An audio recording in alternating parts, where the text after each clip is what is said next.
بالهنا والشفا. ايه رأيك فيها؟ تحفة. تحب اقطعها لك؟ هنقطع دلوقتي بس هي سخنة مولعة، بس انا هقطعها لك. بصوا جمالها، تتكلم عن نفسها اهي اهي.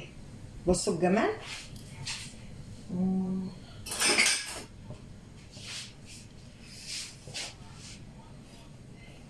نقطع كده. بصوا يا جماعة، بصي بصي بصي اهي. بصوا المطة، بصوا المطة بتاعت الجبنة. بصوا يا جماعة، بصوا العجينة، بصوا مستوية ازاي. بصوا بسم الله ما شاء الله، الله اكبر. بصوا الجمال.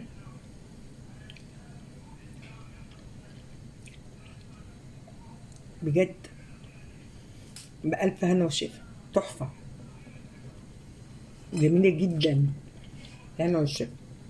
صباح الخير، كل سنة وانتم طيبين. احنا في رمضان، ان شاء الله جاي علينا رمضان بإذن الله، والعيال عايزين ياكلوا بيتزا. فهنعمل ايه؟ المعيار ده 3 كوبايات دقيق من نفس المعيار ده. حطيت 2 وادي التالتة. المعيار ده ثابت مع نص معلقة ملح. هنزود المعيار كوباية تانية عشان انا هعمل 4 بيتزات، يعني عندي كوباية الدقيق بتعمل بيتزاية. انا دلوقتي هعمل بقيين خميرة مع مية دافية، وهسيبهم الاتنين يتفاعلوا مع معلقة سكر كده عشان اتأكد من النتيجة بتاعتها كويس. هزود دلوقتي مقدار، هخلي بقى نص كوباية زيت عشان انا هعمل 4 كوبايات عشان يطلعوا لي 4 بيتزات. بسم الله ما شاء الله. هنعملها بالجبنة، هتبقى جميلة ان شاء الله.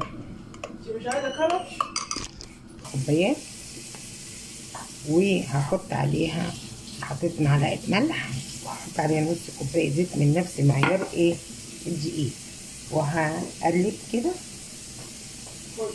وانا حاطه الخميره باذن الله، بسم الله ما شاء الله عليها ايه بتتفاعل. وانا حاطه الملح في قلب الدقيق. هتاخدي احلى بيتزا وعزه الله. عجينتها تحفه تحفه تحفه بالهنا والشفا. كده احنا هنعمل ونركنها لغايه ما نخلص كل مكوناتها، تكون هي ايه خمرت معانا. بعمل ايه بقى؟ انا كوبايه لبن اهي، اعجنها بكوبايه لبن. ممكن ادي الخميره. بصوا بسم الله ما شاء الله اتفعلت قد ايه.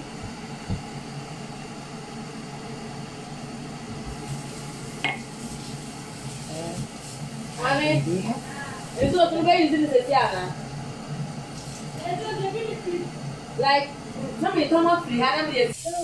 هحط كوبايه اللبن بس حبه حبه على قد ما هياخد مني العجين. انا دبيته شويه عشان تخمر ايه العجينه بسرعه. وبعدين هنا في حاجه، انك انتي ما تحطيش المقدار كله بتاع السوائل اللي حبه حبه. اوكي، انا هحط بقيتها لان هي كده ان شاء الله هتتلم بيهم. بصوا هتبقى جميلة، وهركنها بقى لغاية ما نخلص بقية الحاجة بتاعتها عشان تبقى أحلى بيتزا إن شاء الله. معايا العيال بتورتم، معرفش بورتم يقولوا إيه. احنا مع بعض لغاية ما نخلص بقى. بصوا أهي اتلمت العجينة.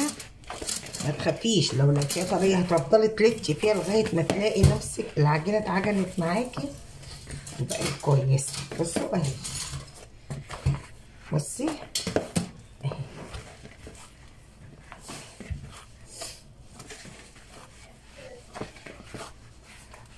اهي كده. عندي بقى بصي يا بنات حته زبده صغيره كده، هقوم حاطاها في ايه في قلب العجينه كده.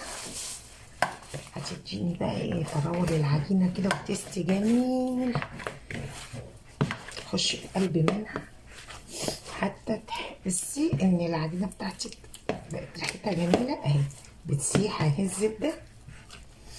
شفتي؟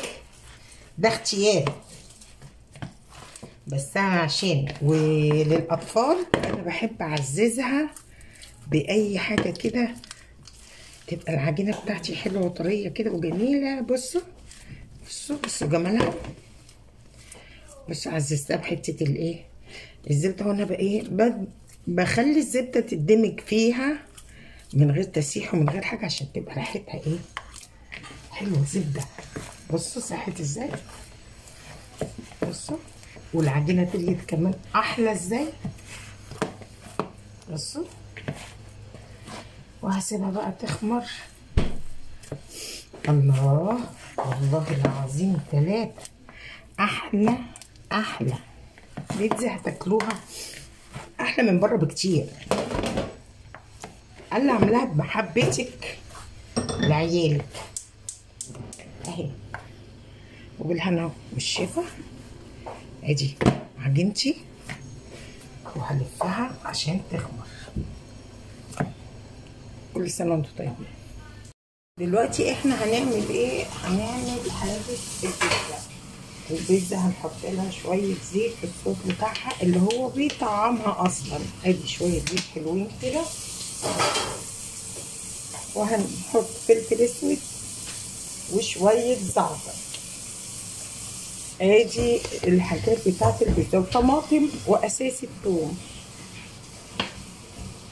البيتزا اساسا ان انا احط لها ثوم، بس مستنيه الطاسه تسخن. هنا معلقه ثوم حلوه كده لاني انا هعمل 4 بيتزات. والطماطم مقطعات، لا اما تقطعيها صغيره قوي لا اما تضربيها ضربه صغيره في الكبه عشان تطلع لك الكميه اللي انت عايزاها، لان احنا هنعمل كميه حلوه محترمه كده عشان احنا قلنا هنعمل 4 بالذات. التوم طلعت ريحه التوم ما يخشش على الحمار، وانزل له المعجون بتاع الطماطم بتاعي ده المتقطع صغير. عندي حبه صلصه معصورين ومضروبين في الخلاط، وزي ما قلت لكم كده بنحطها في الفريزر بتبقى جميله ومحتاجاها وقت ما تعوزيها. بس سيبها بقى تتثبت مع بعضيها. بصوا يا جماعه انا عندي بقى الزعتر الناشف ده البري. يا ويلي يا ويلي على جماله. وهحط الفلفل الاسود بتاعها، ممكن نحط حبه بابريكا صغيره والملح لما تخلص خالص عشان حقيقها ما يتلخبطش مني. بس هنسيبها بقى مع بعضيها لما شوف الدنيا بتاعتنا هتودينا فين. بس دي عبارة عن بيتزا جبنة بس مفيش أي حاجة. أهو بنسبك إن شاء الله يبقى حاجة جميلة كده. لازم أسبكه قوي ودسم، أي دسم فيه يطلع لي فوق. لازم الطماطم بتاعته كلها تتهرس، ميبقاش فيه اي حاجه.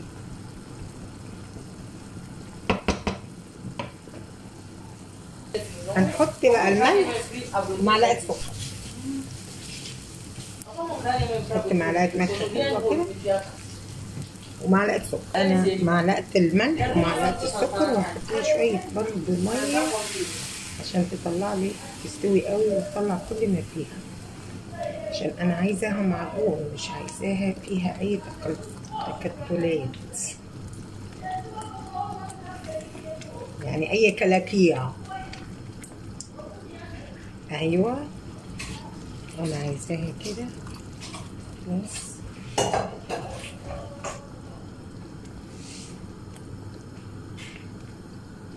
عشان تديني احلى صوص. احنا دهنا ده زيت ماشي، عشان هنعمل ايه بقى؟ البيتزا قدامي كبشه ايه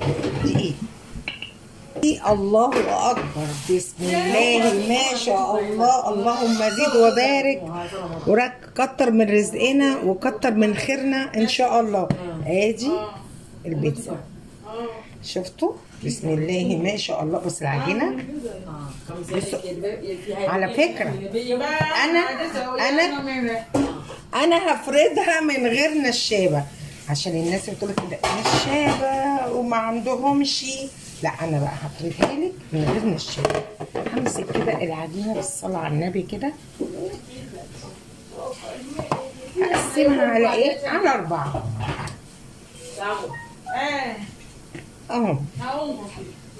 خد واحده واسيب دول بقسمهم تاني مع بعض. هما بيبرطموا، ما تعرفش بتقولوا ايه، بس ادينا مع بعضينا هنسمع البرطمه.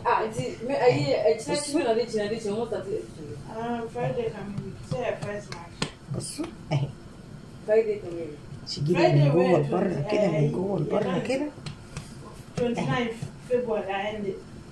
بصي من غير اهو، من غير نشابه. وهجيب صينيتي وهحطها فيها واشتغل عليها اهي. بسوا اهي، هجيب الصينيه. بسم الله ما شاء الله اهي عجينتي، بسم الله ما شاء الله، الله اكبر اهي. خليها متوسطنه اهو. جيبيها من بره لجوه، من بره لجوه. بصي لوحديها اهي. بصي بسم الله ما شاء الله، الله اكبر. بصي ما تعبكيش ازاي. بصي اهي، ولا نشابه ولا اي حاجه، طول ما عجينتك مرتاحه. الله اكبر، الله اكبر، بسم الله ما شاء الله، الله اكبر اهي اهي. بصوا اهي، احلى من كده مش هتلاقي، والكميه كلها تعمليها بنفس الطريقه. بس هعمل ايه بقى دلوقتي؟ هقوم ماسكه شوكه عشان ما تنسيش الخطوه دي، عشان ما تقبش منك تبقى عامله زي العيش. لا بصي، على فكره العجينه دي تعمليها فينو، تعمليها كرواسون، تعمليها كل حاجه، بس هتفرق الكرواسون ان انت هتضيفي زبده عليها تاني. وادي البيتزايه، وهنكمل ال4 التانيين. بصوا كمان واحده اهي عشان ما تبقوش حاجه. اديني وريتكم اهو، بجيب من بره لجوه. بصي بفرد ايدي فيها ازاي اهي اهي. بس انا مش عايزه اطول الفيديو عليكم. في الصوص ده هنا طعمة البيتزا كلها في الصوص ده، هيطعمها لك قوي، خليها جميله.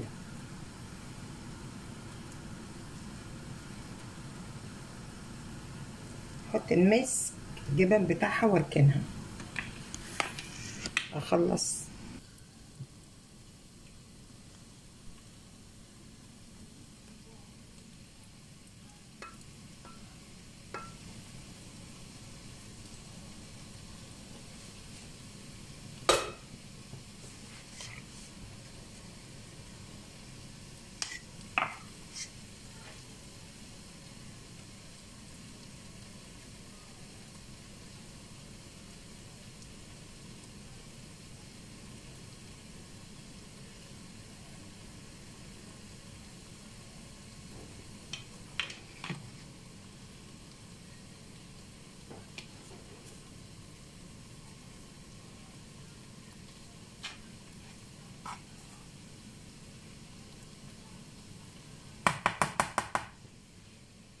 كده،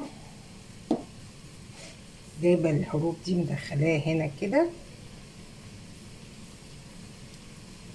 بس كده.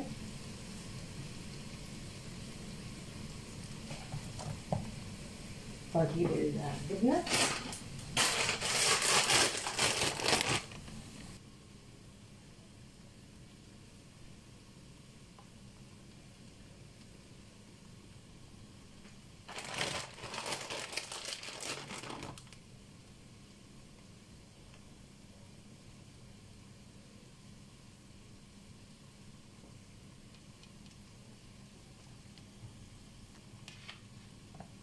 هنعمل الكمية بقى ايه كلها. انا بعمل ميكس جبن، هي دي بالجبن بس. انا بعمل ميكس جبن، الجبنة اللي انت بتحبيها اعمليها ميكس.